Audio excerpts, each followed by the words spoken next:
So MLB.com just put out their rankings for the top 50 players going into the 2023 postseason, and you're going to be shocked where they put the 2022 World Series MVP, Jeremy Pena. Also, the catcher for the Brewers, William Contreras, he's already reacted to this list. He just simply responded with laughing emojis because he thought it was hilariously bad. They didn't even put him on the list, which is just blasphemous. Remember, guys, this is not my list. We are reacting to MLB.com's list, so please have mercy on my soul. I'm just a messenger. Now, before we get into the rankings, a quick reminder, if you're going to any playoff games, make sure you're saving 20 bucks off on SeatGeek using code Fuzzy. And also for new users on Underdog Fantasy, if you use code Fuzzy, they will match your first deposit up to $500 right now. Starting off the video at number 50, we have Miami Marlins center fielder and former second baseman Jazz Chisholm Jr. He just put up a near 2020 season. He had 19 home runs, 22 stolen bases, and he played elite defense in center field. He had 4 outs above average. So for me, Jazz Chisholm Jr. Coming up next at the number 49 spot, we have Kyle Schwarber. He made history in 2023. A little fun fact from Fuzzy. He became the first player ever to have 100 RBIs in the same season that he hit under 200. He's going to get on base a lot because he walks, but he's also going to strike out a lot, but also he's going to hit baseballs 480 feet. So yeah,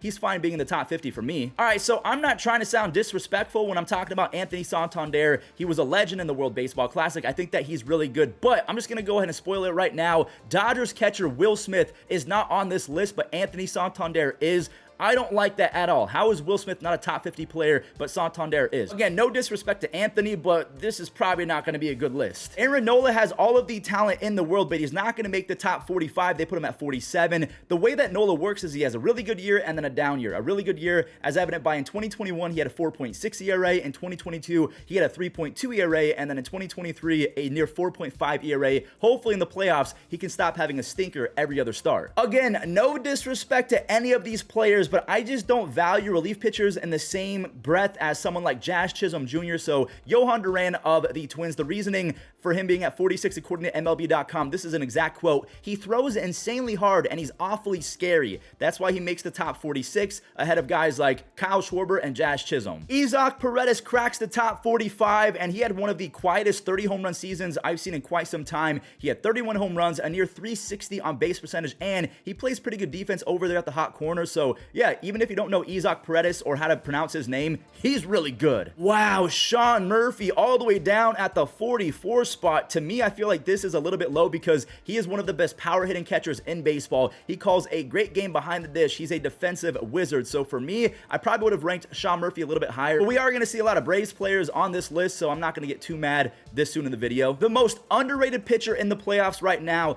Kyle Bradish. I'm not sure if he's the ace of the Orioles, but he pitched like one in 2023. He just turned in a season where he had 168 strikeouts and a 2.83 ERA. He has the best slider I've seen since prime Corey Klubat. That is high praise. Coming up next, we have a teammate of Kyle Bradish, Cedric Mullins, the 29-year-old. He had one of his worst offensive seasons in quite some time, but still, he had 15 home runs and 19 stolen bases, but he only hit 233 with a 305 on base percentage. So even though he's a wizard out there defensively, he was top 8% in outs above average. I can see why they put him at 42. Wow, I'm looking at the number 40 spot right now. My mind is blown, but before we get there, let's not get ahead of ourselves. At the 41 spot, we have Max Muncy, the third baseman for the Dodgers. He was pretty much the infield version of Kyle Schwarber. He's going to walk a lot. He's going to hit a lot of home runs, but he's also going to strike out a lot. But then again, in the playoffs, you need home runs, so he's very important. For me, this might sound absolutely crazy, but I feel like Carlos Correa is still a top 30 or 20 player in the playoffs, considering everything that he's done in the postseason. Now, I know a lot of that was aided by trash cans and cameras in center field when he was with the Astros, but I think that Carlos Correa is really good despite his regression in 2023. So let me know, do you think that Carlos Correa is ranked too low? I feel like he is. One of the most underrated players in all of Major League Baseball, Josh Lowe. He broke out fully in his sophomore season. He had 20 plus home runs,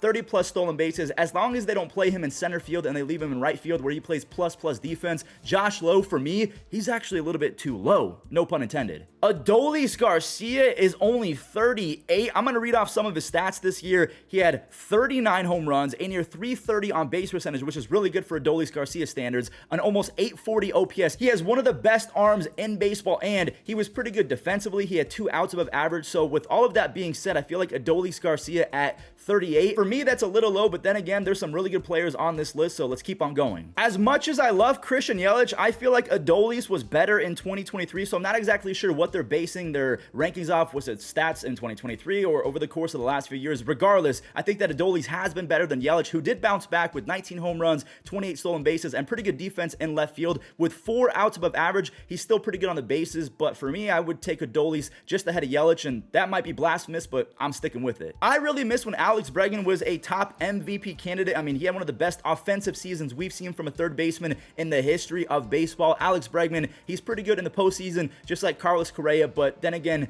were they aided by some extracurricular activities in center field? I don't know. I'm going to keep it real with you guys. I do like Matt Chapman, but I have a hard time putting him in the top 35 ahead of guys like Adolis Garcia. Now, again, don't get me wrong. I like Matt Chapman. He started off 2023 as the best player in baseball, but over his last 90 to 100 games, and especially in the second half, he was not very good. He was basically league average, so Matt Chapman, a little bit high in my opinion. But coming up next, we have his teammate and shortstop, Bo Bichette. If Bo Bichette did not get injured, I seriously think that he would have led the American League in base hits for the 3rd consecutive year. In 2023, he had 20 home runs, he hit 306, and defensively, he was a little bit better. He still wasn't very good, but not very good is a whole lot better than very, very bad, which is what he's been. Defensively, I have no idea what happened to Ozzie Albies in 2023, but offensively, he's a second baseman that hit 280 with 33 home runs, 13 stolen bases. He almost had a 340 on base percentage. That's why Ozzie Albies was called overrated for as long as I can remember, because a lot of people said that he couldn't get on base. Getting on base 34% of the time in Major League Baseball is really good, so I'm perfectly okay with him being in the top 33. At the 32 spot, we have Pablo Lopez, one of the better win-win trades I've seen in quite some time. The Marlins, they got Luis Arraez, who will be in today's video. Do not go anywhere. And in return, the Twins, they got Pablo Lopez. He's all but guaranteed to strike out 8+ guys every single start, and I think that Sonny Gray and Pablo Lopez could be the best 1-2 punch in the postseason, but we'll talk about some other guys as we go in the video. If you play MLB The Show, you know just how valuable Ketel Marte is. He is a switch-hitting second baseman that gets on base a ton. He had a 360 on base percentage with 25 home runs. Now, he played pretty league average defense, but what makes Ketel Marte special, he gets on base and he was born to hit extra base hits. I really love Ketel Marte. This was a pretty good spot for him. Jordan Montgomery is easily one of the most important players in the entire playoffs, but at the number 30 spot, I would still take someone like Ketel Marte or someone like Adolis Garcia over Jordan Montgomery, but again, he's been ultra important considering Max Scherzer and Jacob deGrom went down with injuries. He's put the team on his back lately, so I absolutely love that he's getting recognition. He's on the list, but 30 feels a little bit high, especially over Pablo Lopez. Ooh, JT Realmuto, he cracks the top 29, so now I'm actually curious where Adley Rutschman is going to end up on this list. I feel like Adley has to be in the top 15, but we'll get there. JT, I'm perfectly okay with him being in the top 30 because he's JT freaking Realmuto. Wow, Vladdy Jr. doesn't even crack the top 20. And I can see why, because he just forgot that he could pull baseballs in 2023, but at the end of the season, something finally clicked. He was one of the best power hitters in all of baseball to end the season. He started pulling baseballs again, and if he continues that going into the playoffs, my goodness, the Blue Jays could have a secret weapon in Vladdy Jr. Well, I shouldn't really say secret weapon considering he almost won MVP a few years ago, but you know what I'm trying to say. Now, luckily, the Guardians traded for Josh Naylor, and he's been really good, because if that did not happen, Yandy Diaz might be the worst trade in Cleveland history. This dude has been a top 10 hitter in baseball. That might be me being dramatic, but since the beginning of 2022, in my opinion, I think that he's been a top 10 guy. In 2023, Yandy had 22 home runs. He hit 330 with a mind-bending 410 on base percentage. If you think that he's bad defensively, sure, fine, but offensively, he's as good as it gets at first base or the DH spot. He's so good. Zack Wheeler at 26, so he's just behind, a Toronto Blue Jay starting pitcher. We'll talk about that guy in a second, but Zack Wheeler at 26. His stuff will play in the postseason. Obviously, as we saw last year, the colder it gets, the harder you want to throw. So Zack Wheeler, he's got the wipeout off-speed stuff. He throws 100. I mean, I love Zack Wheeler. I'm cool with this ranking. But is Kevin Gausman better than Zack Wheeler? I feel like for 2023's sake, yes, we can all agree that Kevin Gausman was in fact better. He had a 3.16 ERA and 237 strikeouts and only 185 innings. So he's going to eat innings. He's going to strike out a bunch of guys. He's not a big big walk guy either, so for me, if he can limit the home run, he's gonna be really good. At the number 24 spot, they got our boy Randy, that motherfudger Arozarena. He was a legend in the World Baseball Classic, and before that, he set a record for the most home runs ever in a single postseason. I feel like he's ranked this high simply because of his postseason success and all the clutch moments that he's had, because for me, I would still take someone like Adolis Garcia over Randy just because of what I saw defensively from Adolis and in the box in terms of getting on base at a better clip and hitting home runs. But Randy, you gotta respect his clutchness, which is weird because Jeremy Pena and his ranking, it's coming up. I have almost no words to describe Austin Riley because I feel like even though we all know Austin Riley is good, I still feel like he's somewhat underrated or at least underappreciated. This dude is a guaranteed 35 home runs. He plays some solid defense over at the hot corner. He has a cannon for an arm. So for me, Austin Riley, considering he's not even 27 years old yet, he's putting up some historic numbers. I'm cool with him being at 23. Corbin Burnes is going to have to really turn it up in the postseason because the Brewers just got hit with some devastating news. Brandon Woodruff is not going to be pitching for the remainder of the playoffs. So Corbin Burnes, he had a 2.7 ERA after the All-Star break. He is really locked in as of late. So for me, Corbin Burnes, I absolutely love his card in MLB The Show because I can just spam that sinker. Yeah, him being on the list makes sense. Just ahead of Corbin Burnes, we have Framber Valdez. Do you guys remember how special he was when they won the World Series a couple years ago? I mean, he was nearly unhittable. He was pretty good in 2023. He threw that no-hitter, and then after that, he kind of hit a stretch of pretty bad starts. But for me, Framber, easily one of the best pitchers in the playoffs, and he just misses out on the top 20, but his teammate Yordan Alvarez, he just made it. Yordan Alvarez did that thing against Jose Alvarado last year in the playoffs. I hate to remind Phillies fans, but Yordan being at 20 doesn't really make sense to me because he missed 45 plus games this year, yet he still ended up with 30 home runs and 100 RBIs. I can't really name 5 or 6 better hitters than Yordan Alvarez, so I feel like number 20, oh no. No, Zach Gallen, I love Zach Gallen, but he's not better than Yordan Alvarez. Zach Gallen is one of my favorite, not only pitchers, but players in baseball. I think that his stuff is disgusting. Again, this is no disrespect to guys like Anthony Santander, Jordan Montgomery, or Zach Gallen. I just really feel like I value a guy that's going to play 4 or 5 times a game as opposed to someone who's only going to go once in a series or maybe twice if they go 5 or 6 games. So for me, I'd go Yordan over Zach Gallen, but again, no disrespect to Gallen. He's disgusting. He's at the 19 spot. Sonny Gray is aging like fine wine. The only reason why he's not going to win a Cy Young in 2023 is because Garrett Cole exists. Sonny Gray, he had a 3 ERA in 2022, which is pretty good. And then in 2023, he got even better, a 2.79 ERA in 32 starts. He had 183 strikeouts. The thing that makes Sonny elite is the fact that he almost doesn't walk anyone, and he induces a lot of ground balls. He also misses barrels a lot, so if you do make contact, it's going to be on the ground or it's not going to be hit very hard. Marcus Semien is very good. One of the best 5-tool players in all of baseball. He started off his Rangers career as one of the worst players in baseball, but ever since that point, he's been a god. Over his last 162 games, Marcus Semien is basically hitting 280 with 29 home runs, 100 RBIs, and he plays platinum defense at second base. You better put some respect on Semien's name because he's him. See, this is where I don't agree with putting relief pitchers up this high. Do I think Devin Williams is the best relief pitcher in baseball? Right now, I think it's between him and a healthy Felix Bautista, but putting him over guys like Marcus Semien or Yordan Alvarez or even someone like Sonny Gray or Zach Gallen, again, Williams is disgusting, but I just don't think that he's better than the other guys who play almost every single day. All right, here's something I can agree with. Spencer Strider making the top 15. Now, I know the ERA was not the best in 2023, but he had a bajillion and 1 strikeouts. He's going to be a big game pitcher, at least in my opinion, because he's shown that in the past, but if he gives up the home run ball, it could be a rough postseason. Here he is, the savior of Baltimore, ADLEY RUTSCHMAN. Ever since they called this kid up, the Orioles have been a playoff contending team. Anything that you need from a baseball player, aside from stealing 50 bags, ADLEY RUTSCHMAN, he's going to do that at a near elite level. He's going to call a great game. He's going to block baseballs. He's going to throw runners out. He's going to take walks. He's going to hit the gaps. He's going to hit home runs. ADLEY RUTSCHMAN, I mean, right now, you can make the argument that he's the best catcher in baseball and dethroning JT Realmuto. Listen, I know that Jose Altuve gets mocked a lot and he's going to get clowned on forever for what happened in 2017 because he stole the MVP from Aaron Judge, even though it wasn't his fault. He's not a voter. The voters got it wrong. Jose Altuve's teammates said that he did not use the trash cans in 2017, and for me, he is a first ballot Hall of Famer in the making.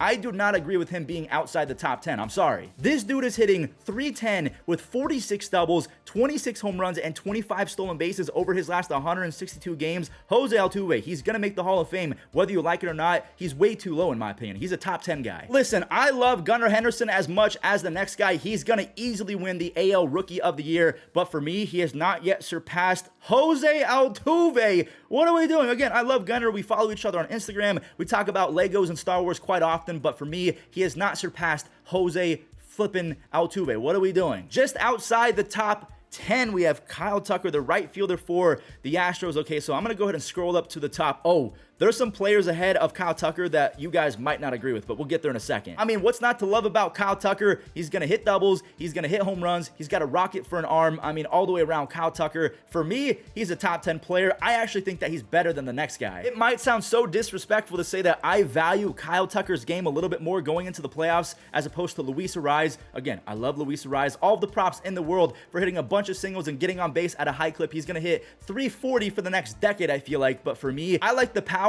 and the extra base per out. I like the power of Kyle Tucker just a little bit more, and also that he's got the speed as well. So for me, Luis Arraez, he's still a top 25 player, but at number 10, I don't know about that one. Clayton Kershaw is not the same guy going into the 2023 playoffs as he was a decade ago, but he still put up a great season, a 2.5 ERA, but the stuff is getting worse and worse in terms of striking guys out. But for me, Kershaw, a legend of the game. According to a lot of people, depending on what's important to you, he's the best pitcher of all time. So considering his track record and what he did this year, despite not having the best strikeout stuff, he's still Clayton Kershaw. The NL Rookie of the Year, Corbin Carroll. Yeah, he deserves to be in the top 10 after what he did this year. Again, as a 22-year-old rookie, Corbin Carroll hit 285 with 25 home runs, 54 stolen bases, and he played Gold Glove defense with 4 outs above average in left field. Corbin Carroll, I mean, you're lucky I'm not fanboying and putting him in the top 5. 8, I feel like is pretty fair. Justin Verlander is kind of getting the Clayton Kershaw treatment when it comes to this video because he wasn't very good down the stretch for the Astros. And if we take a look at his postseason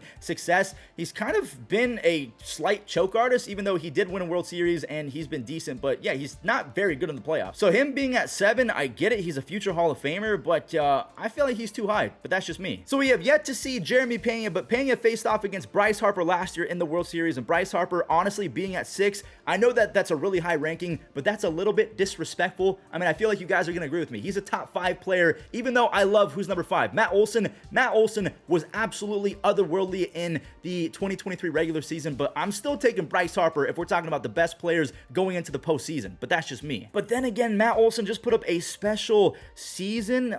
He almost had 60 home runs. He had almost 785 RBIs. Obviously, I'm being dramatic, but I mean, he set the Atlanta Brave record for most home runs and RBIs in a single season. I'm still taking Bryce Harper, though. I'm sorry. Ooh, they put Freddie Freeman at number 4, so they think that Freddie is better than Matt Olson, and later on in the year, I'm going to make a video ranking the best player at every single position. So we haven't seen Ronald or Mookie yet. That's going to be a tough decision, and then Freddie versus Matt Olson. Let me know in the comments who had a better season, Freddie Freeman or Matt Olson, but I'm cool with Freddie being in the top 5. Corey Seager just had the best offensive season by a shortstop since A-Rod was eating a balanced breakfast. And in some cases, I think that Corey actually had a better offensive season than prime juiced A-Rod, so that's saying a lot. Corey Seager being in the top 3, and even with Harper's success in the playoffs, I think that I would take Corey Seager right now offensively over Bryce Harper. That might sound crazy to say, but that's how good Corey Seager's been this year. Wow, Ronald, he is not the best player in the playoffs according to MLB.com. Even though he's gonna win NL MVP over the number 1 guy, he created a whole new category of power speed threat with 40 plus home runs, 70 plus stolen bases. Now defensively, obviously his reads off the bat are not that great, but he makes up for it with his speed and his arm. He's still pretty bad defensively, don't get me wrong, but offensively, this was a top 10 season I've seen of my lifetime. Again, this is according to MLB.com. I would have ranked Ronald at the number 1 spot with Mookie just behind him. I probably would have had Corey Seager 3, Bryce Harper 4, and then Freddie Freeman and Matt Olson at 5 and 6. But again, that's just my little fuzzy opinion. So obviously at the number 1 spot, we don't really have to go too much into this. Mookie Betts, because he plays right field, second base, and shortstop, and he's a 300 batting average guy with a bunch of home runs. He can even steal a bag or 2. He's a high on base percent. I mean, there's no flaw in Mookie Betts' game at all. So no, we did not see the World Series MVP Jeremy Pena crack the top 50. Other guys that I thought was pretty shocking: Michael Harris, Will Smith, Trey Turner, or my friend Bryson Stott. Not even rookie phenoms like Josh Young or Royce Lewis. So let me know your thoughts on this list. MLB.com ranked the top 50 players in the postseason, and make sure you guys stick around because the playoff recaps, they're not going anywhere.